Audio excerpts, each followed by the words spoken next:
Hello everyone and welcome. Today is of course all about orchids. This is a short and sweet edited recording of what I do with my patrons privately every month. So what you're watching is probably a 30-minute or less version of a 2-hour private live stream that we hold every month on a topic that the patrons vote on.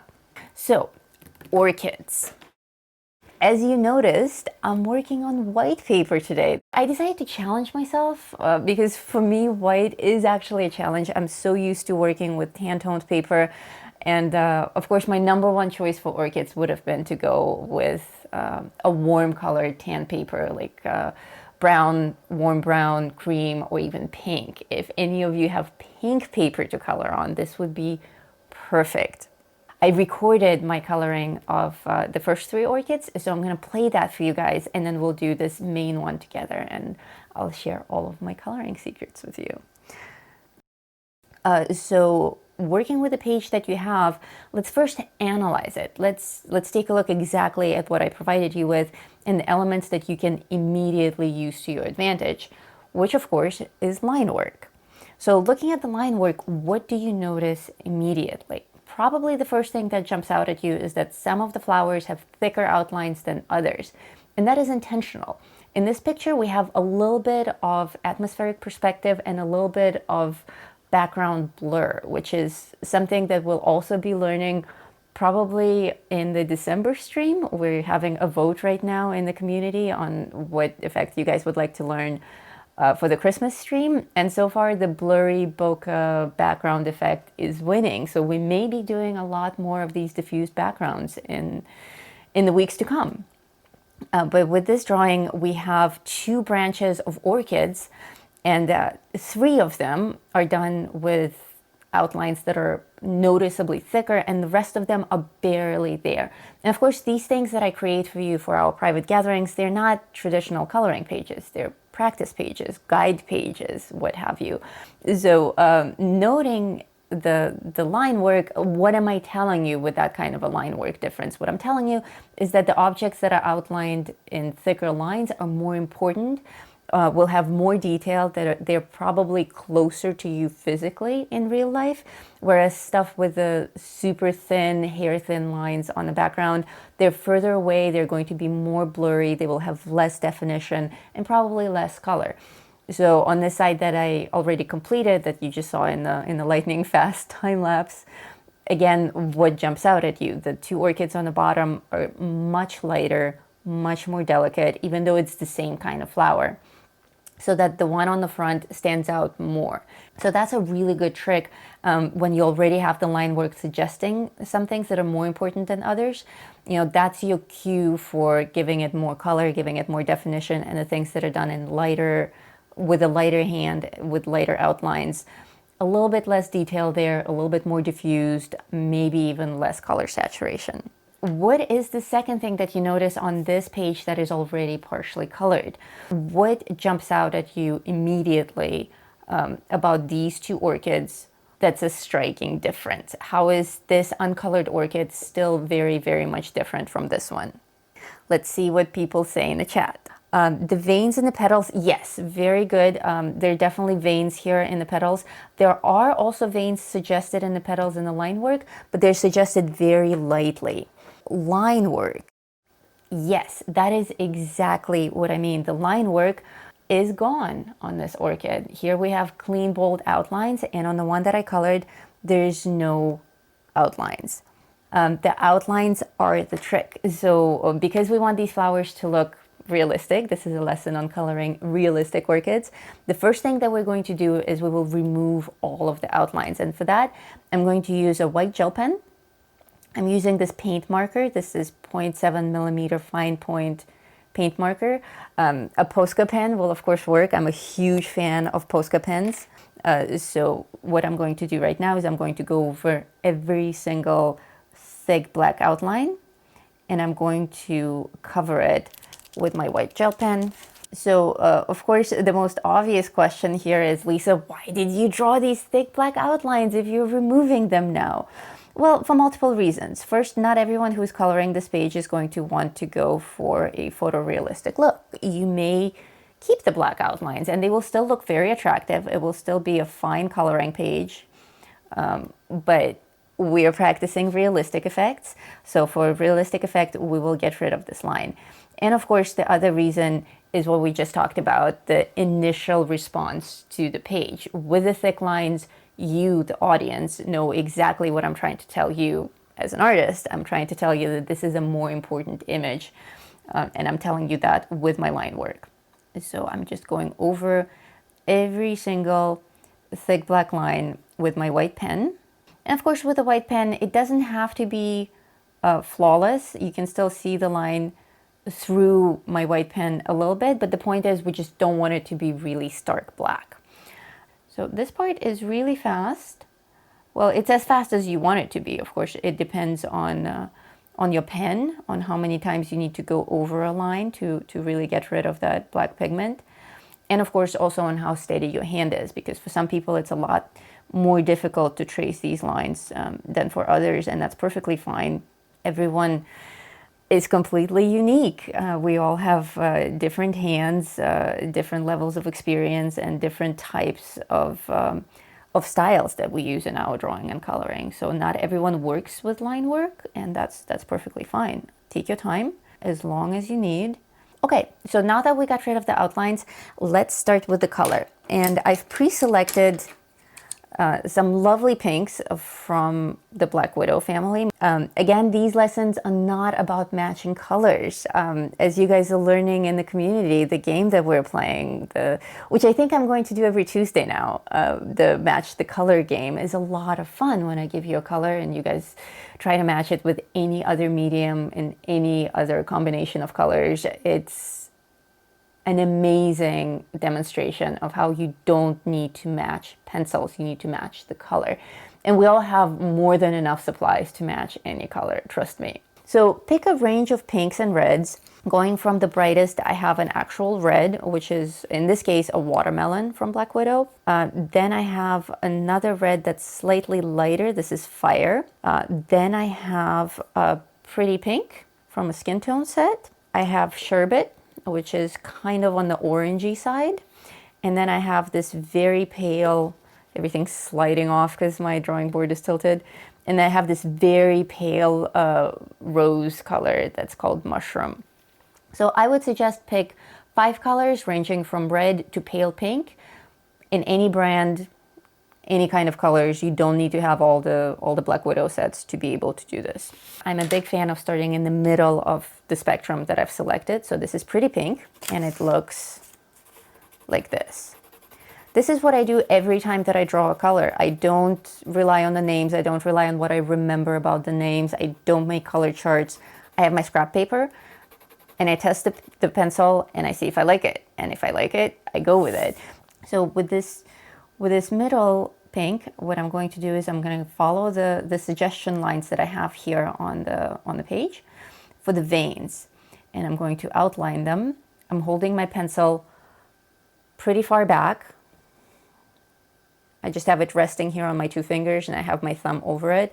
I'm holding it more or less in the middle of the actual pencil, and I do actually have my hand resting on the page because there's nothing on this side of my drawing board, so it's totally fine to rest your hand on the page in this case. And I'm going over these lines not with the sharp tip of the pencil, but kind of with the edge of it. And this way the veins are not so perfectly defined, they're already a little bit diffused. And then as I'm adding the lines, I'm also starting to shade. So just making sure that I have more pigment on the part that's a vein and a little bit less pigment on the part that's around it. And I'm shading in this general direction of the petal, as you've noticed, from the edge to the center, kind of just trailing it off. When going for realism, would you work this, pick the background blur flowers first, then do the foreground?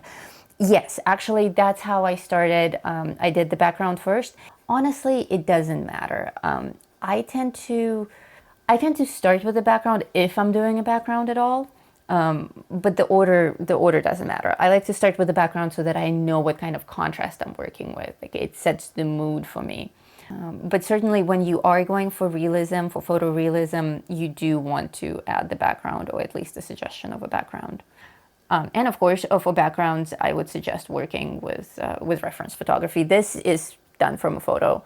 In my research on orchids, I discovered that there are 28,000 species of orchids, not just 28,000 colors or 28,000 names. There are 28,000 species. That's 4 times as many species of mammals as we have on the planet. That's insane. And within the species, you have like different types and different color variations as well. So this is a huge pool of information to get your inspiration from, which is amazing, but it's also distracting.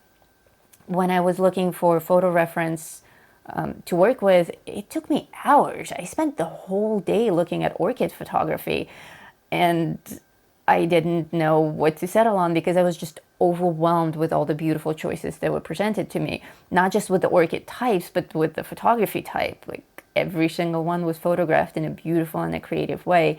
And to me, I've mentioned this before in my lessons, having too many options is often a curse more than a blessing. It's too distracting. But the one that I ended up settling on, this pink orchid, I think many orchids, no matter what color you go with, this is one of the most common structures, one of the most common colors, and I think the petal shape as well is quite common for orchids. So no matter what you end up going with, like these come in blue and in green, there's a really cool variety that's a chartreuse. Okay, so this is my first layer. This was my pretty pink, my middle pink that I chose. And I went over the veins and started suggesting my shading. And then what I like to do, I use my Q-tip a lot on these. So I always have my Q-tips at hand. And I'm going to blend these in the same direction of the veins, in the same direction of the petals. I'm just going to smudge it even more. We want this to be as silky as possible. So if you need to spend more time on these gradients to get it really smooth, go for it. Like I would advocate spending days on this, really work on every single petal, on every single flower. On some streams, I very specifically teach you the fast shading technique, and I talk to you about how important it is to work fast so that you get more information down. But it's not true for everything. For something like this, really investing the time in a nice, smooth gradient is absolutely worth it. I'm going to switch to this watermelon color, which isn't exactly a red. It's kind of a fuchsia, I would say. Very, very pleasant. A red color would work here as well. A purple would work. A fuchsia color would work. A very strong pink would work. I'm going with this watermelon. And same exact thing. I'm going to go over my little veins, always tracing their direction. They don't have a very clear start up here. They just kind of trail off. I'm going to trace all of them. I'm going to suggest some new ones. And as I'm adding the veins, I'm also adding the shading.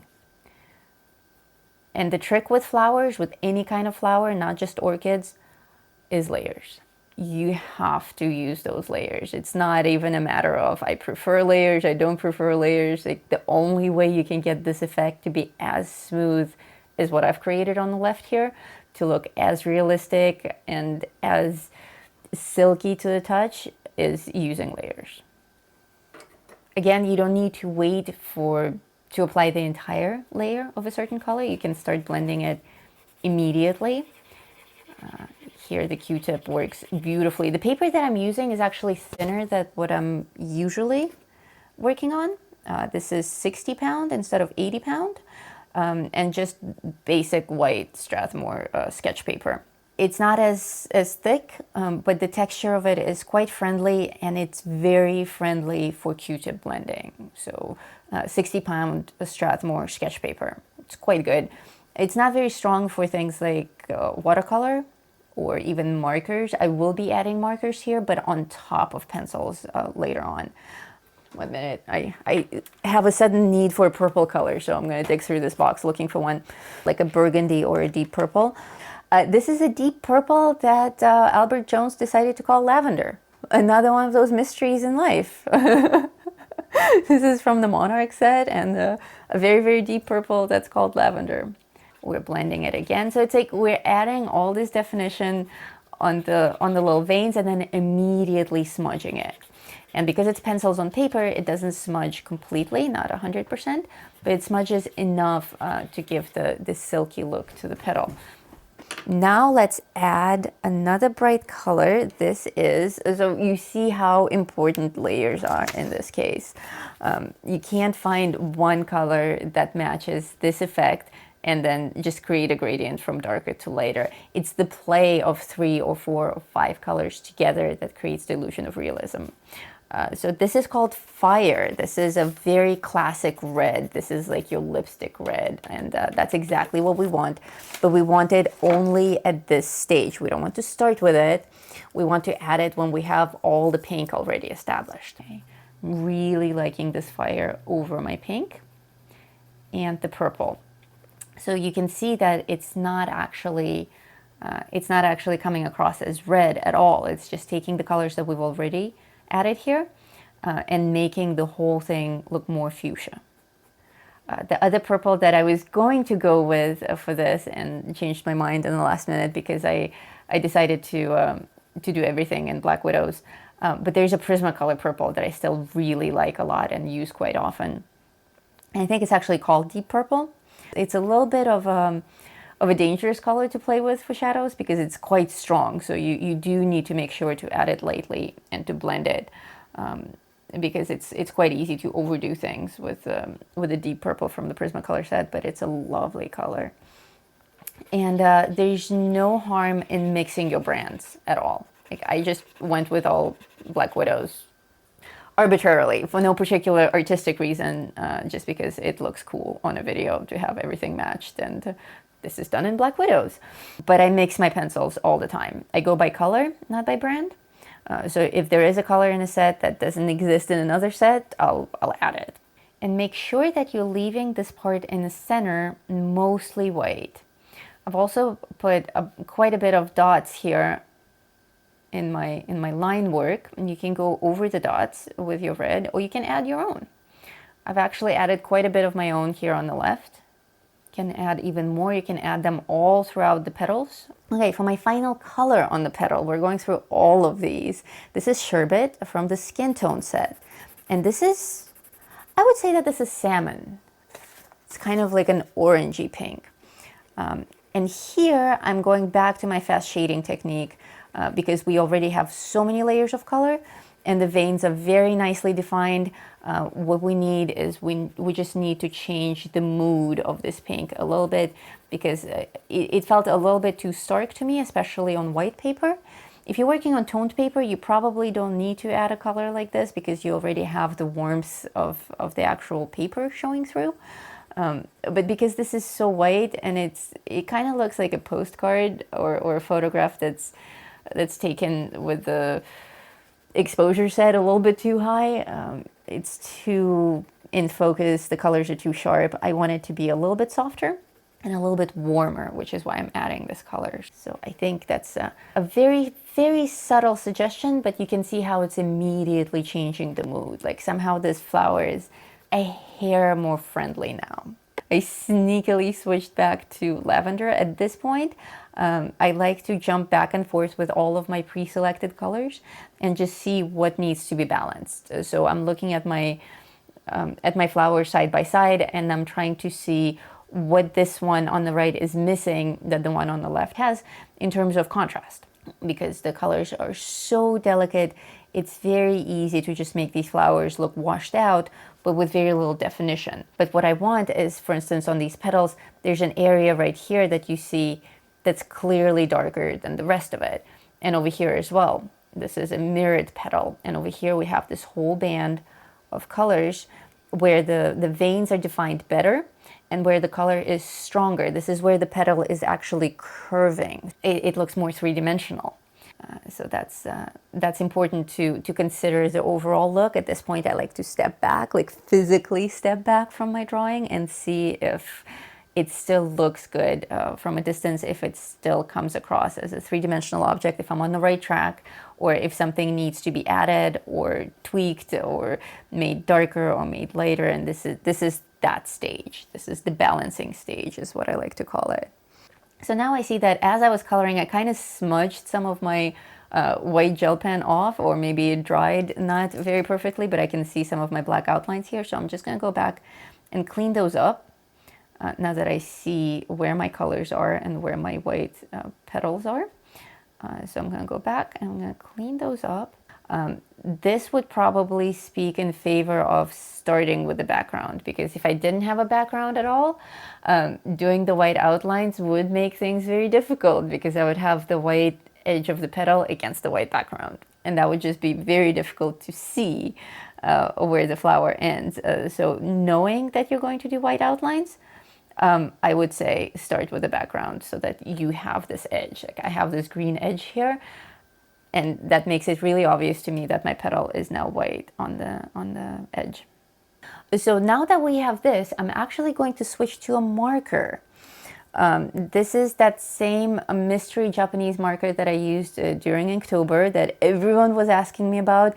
I still have no news on it. I've asked the community, I've asked on YouTube if anyone knows what this brand is. This is it. This is the Japanese lettering that we have on the front. And then in English, it says touch and it says nice in that order. So I don't know what that means. It also says TN 2016. I'm guessing 2016 is when this set came out. No clue. But it's a really cool brush marker.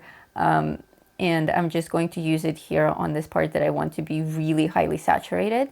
And notice that I'm applying the marker over my pencil marks. Like I intentionally colored this part with as many layers as we were using on everything else, so that I build up this this actual sheen on the page, because the wax pencils, they actually build up layer after layer after layer, and now this part of the drawing has so many layers of wax on it that when I'm adding a marker, it doesn't actually bleed through my page. So like I mentioned in the beginning of the show, this is very thin paper, but look on the back, there's nothing. It didn't bleed through at all. So this is an excellent trick for those of you working in books.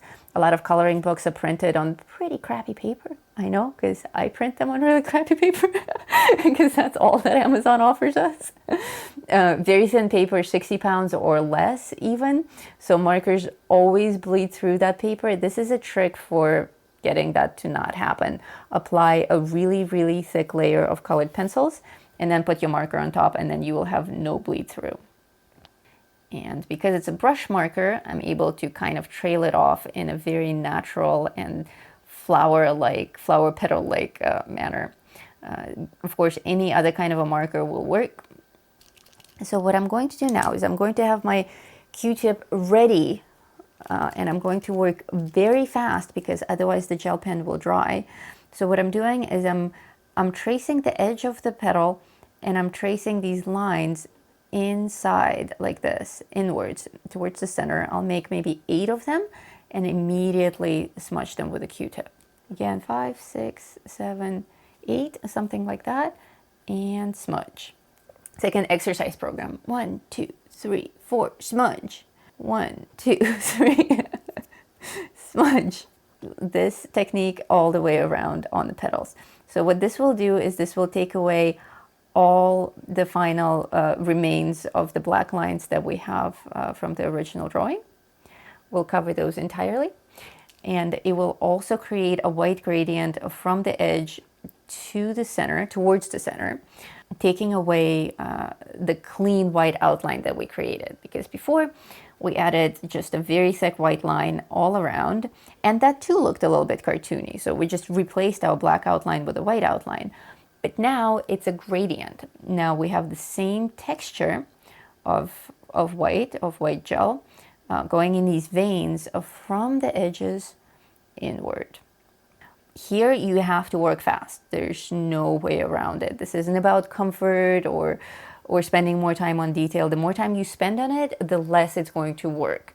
And the reason is this gel pen dries very quickly. You only have a few seconds to work with. So you make your mark and immediately trail it off with a Q-tip. Just this effect, regardless of what you do with pencils for the veins and the rest of the shading, it's really this final touch with the white pen and with the trailing of the edge veins that really creates the orchid effect. So as long as I'm working with my white gel pen, what I'm doing here is that I'm actually kind of using pointillism a little bit and adding these dots, millions and millions of white dots that I'm adding from the center and spacing them out more and more towards the edge of the petal. To add a little bit of yellow to the center part. And that looks pretty good. I like it. Okay, so very, very roughly on this one. Not roughly in the sense of sloppy, but roughly in the sense of less detail, more feeling. Just a diffused gradient. And that's all I would do for the background flowers. That's it.